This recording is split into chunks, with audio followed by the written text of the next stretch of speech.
पिछले दिनों दलित सांसद रामजी लाल सुमन ने संसद में एक टिप्पणी की और यह टिप्पणी थी राणा सांगा पर, जिसके चलते दलित समाज और राजपूत समाज एक दूसरे के सामने आ गया।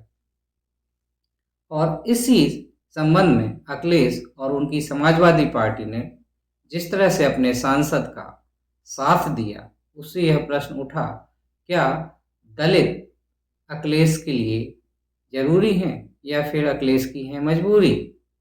नमस्कार, मैं हूं अरविंद और आज बात समाजवादी पार्टी की। क्या समाजवादी साइकिल तेजी से दलितों की ओर रुख कर रही है? तो ध्यान दीजिए, 19 दिसंबर सन 2012 लोकसभा में तत्कालीन केंद्रीय गृह राज्य मंत्री प्राइम मिनिस्टर ऑफिस नारायणसामी ने दलितों को प्रमोशन में आरक्षण देने के लिए एक बिल पेश किया, जिस पर सपा सांसद यशवीर सिंह ने बिल की प्रतियां उनसे छीन ली। छीना झपटी में बिल की प्रति फट भी गई, लेकिन अखिलेश ने तो पहले से ही ऐलान कर रखा था कि वो बिल पेश होने नहीं देंगे। तारीख 12 अप्रैल सन 2025 इटावा में अखिलेश यादव ने अंबेडकर जयंती से ठीक 2 दिन पहले डॉक्टर भीमराव अंबेडकर की प्रतिमा का अनावरण किया और कहा, मैं सोच सकता हूं कि अगर हम लोगों के साथ ऐसा व्यवहार हो सकता है तो हमारे बहुजन समाज के साथ कैसा व्यवहार होता होगा। हमारा आरक्षण हमसे छीना जा रहा है और हम लोगों को आगे बढ़ने से रोका जा रहा है।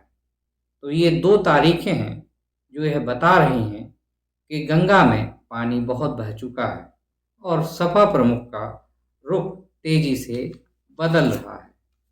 कभी दलित विरोधी छवि रखने वाली सपा दलितों के सम्मान में जिस कदर सड़कों पर उतरी, तो बहन कुमारी मायावती जी को भी दलितों को गेस्ट हाउस कांड याद दिलाना पड़ गया। तो आइए जानते हैं कि सत्ता में रहते वे कौन कौन से फैसले थे जिससे सपा की छवि दलित विरोधी बना दी गई।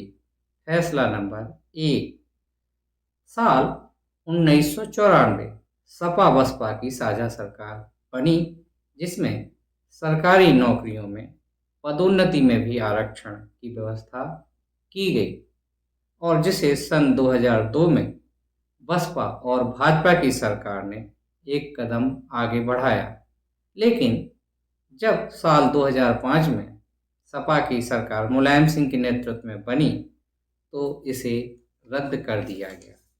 फैसला नंबर 2, सन 2007 में बहन मायावती विधानसभा चुनाव में पूर्ण बहुमत के साथ आईं तो उन्होंने पदोन्नति में आरक्षण व्यवस्था लागू की और पदोन्नति कर दी गई, जिसे हाई कोर्ट में चैलेंज किया गया।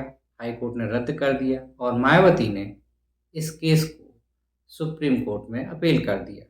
लेकिन इस बीच सन 2012 के विधानसभा चुनाव में सपा की सरकार बनी और अखिलेश यादव ने मुख्यमंत्री पद की शपथ ली। इसी बीच सुप्रीम कोर्ट ने 27 अप्रैल 2013 को पदोन्नति में आरक्षण को अवैध बताया और अखिलेश ने आदेश का पालन करते हुए करीब 1 लाख से ज़्यादा अफसर और कर्मचारियों को पुनः रिवर्ट करके वापस पुराने पदों पर भेज दिया।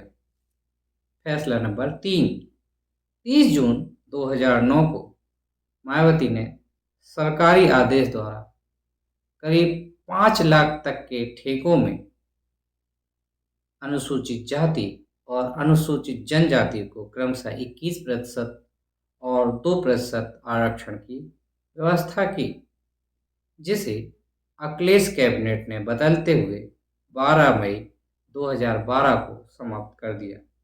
और इसी कैबिनेट बैठक में मायावती सरकार में शुरू की गई अंबेडकर ग्राम सभा योजना को बदलकर लोहिया समग्र ग्राम विकास योजना लागू कर दी गई। फैसला नंबर 4, मायावती सरकार के समय जिन 9 जिलों को और 3 मेडिकल कॉलेजों को नाम दिए गए दलित महापुरुषों के नाम पर उन्हें भी बदल दिया गया। राजनीतिक विश्लेषक मानते हैं कि इन सभी फैसलों की वजह से ही सपा के प्रति दलितों के मन में नाराजगी बढ़ी और यहाँ तक बढ़ी कि जब सन 2019 के लोकसभा चुनाव में मायावती का सपा के साथ गठबंधन हुआ तो सपा को इसका कोई विशेष लाभ नहीं हुआ और वो केवल 5 सीट ही उत्तर प्रदेश में जीत सके।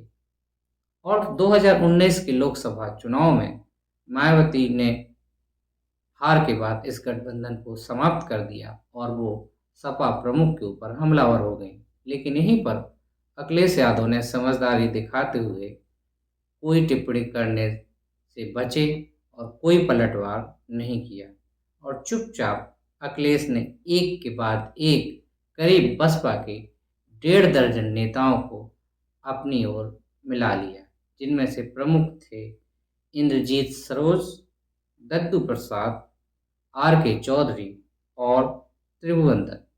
और इस प्रकार अखिलेश ने पीडीए, पिछड़ा, दलित और अल्पसंख्यक गठबंधन को मजबूती प्रदान की और इसका फायदा उन्हें मिला भी।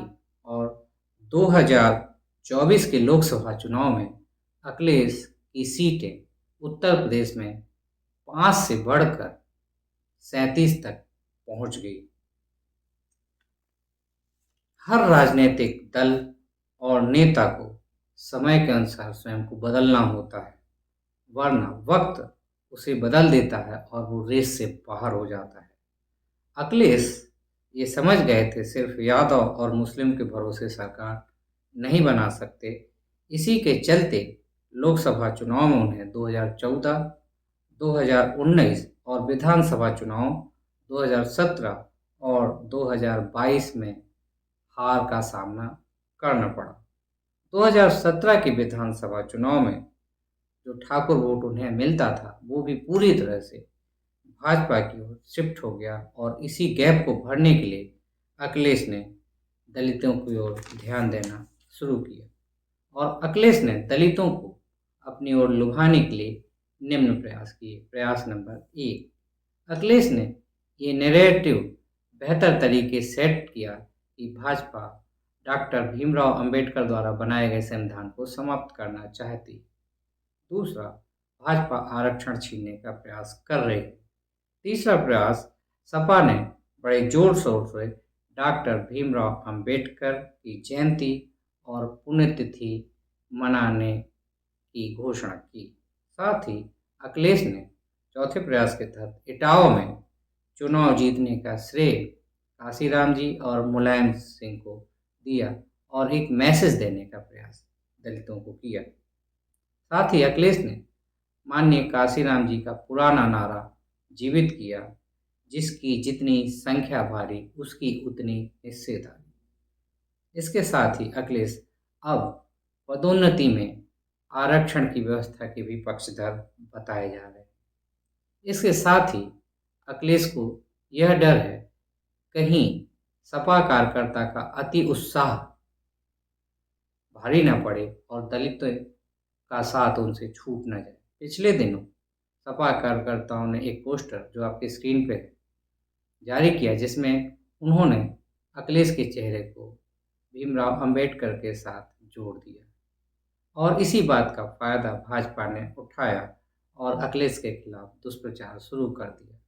मायावती ने भी एक्स पर ट्वीट किया। आनंद फानन में सपा ने एक प्रेस कॉन्फ्रेंस करके स्थिति को संभालने का प्रयास किया। आप क्या सोचते हैं इस संबंध में? कमेंट करिए। धन्यवाद। आज के लिए बस इतना ही।